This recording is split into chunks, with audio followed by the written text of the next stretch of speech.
Hello everybody and welcome back to my channel. Today we're going to be checking out Ultimate Invasion issue 2 by Jonathan Hickman and Brian Hitch. This issue we make a return to Earth 6160, the Earth we saw the Maker in last issue, and we find out he's running an experiment of sorts, using a list of heroes and powered people he stole from Reed on Earth 616 last issue and comparing it to the people of this new world, finding a myriad of differences as well as ones he's deliberately engineered, like taking the spider that bites Peter Parker away or preventing the Fantastic Four from ever getting their powers, while things like Captain America never existed, something which Hickman uses to a great advantage here as Maker decides, since there's no Captain America and Paragon to sort of lead the people into like a new age and sort of shepherd them, he decides he's going to do that himself. Hickman constructs the entire issue around the words Reed said to the Maker when he left last issue, that he would always erase the Maker from existence given the chance. You can tell Maker took that very hard, but because he's the Maker, he doesn't emote his anger or his sadness very well, and instead he uses it to fuel his endeavors on this new Earth and give him a little bit of time to prepare for some Avengers or the Illuminati or whatever else comes his way.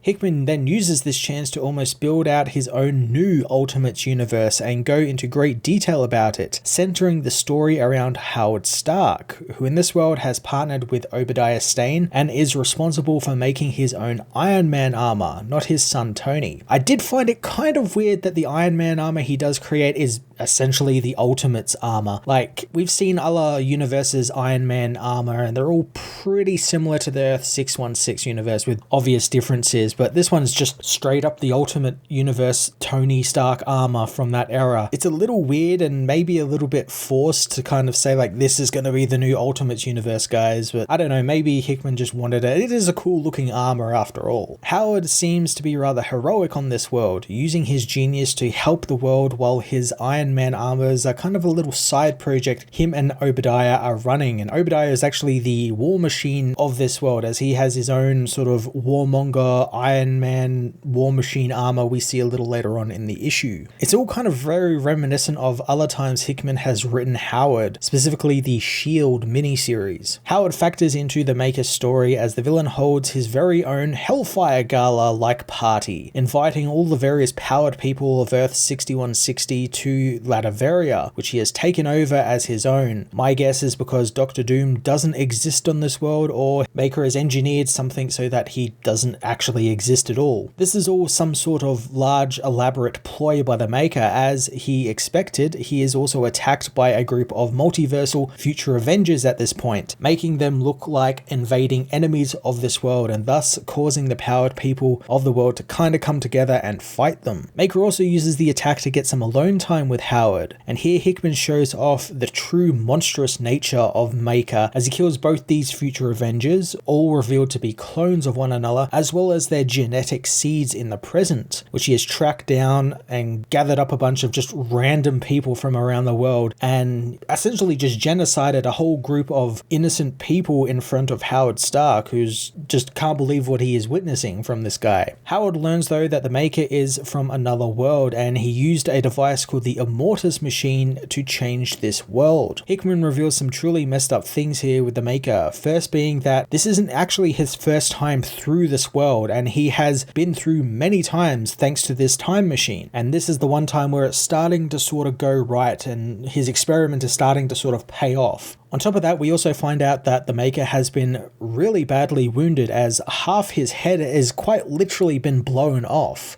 This leads him to have some sort of memory issues where he can't remember certain specifics about how this time travel device works. However, he is very confident that Howard was the one who made it for him. Hence why he is meeting with Howard and wants him to probably make him another one or tell him how to do it so he can then travel to other universes, most likely. As I said before, Hickman has written Howard Stark before, many times actually, and him being chosen for this role was definitely deliberate, as he's obviously dabbled in with him before, but it also gives some other characters some extra skin in the game, particularly Tony Stark, who I imagine will turn up once the Illuminati catches wind of where the Maker is and try to assault the world or try and stop him from whatever he is doing, which I imagine will be picking up in the next couple issues. At least I hope so, since that is a thread that does need need to be pulled on a little bit more than it is. Hickman and Hitch's Ultimate Invasion issue 2 continues to chug along at a very nice pace, building out the new Ultimate Universe Maker is creating while diving into his motivations and his need for control a little bit more. I'm going to give this issue a 9 out of 10. If you want to check out some more of my reviews or story breakdowns, check out The Last Days of Lex Luthor issue 1 or catch up on Night Terrors with my weeks 2 and 3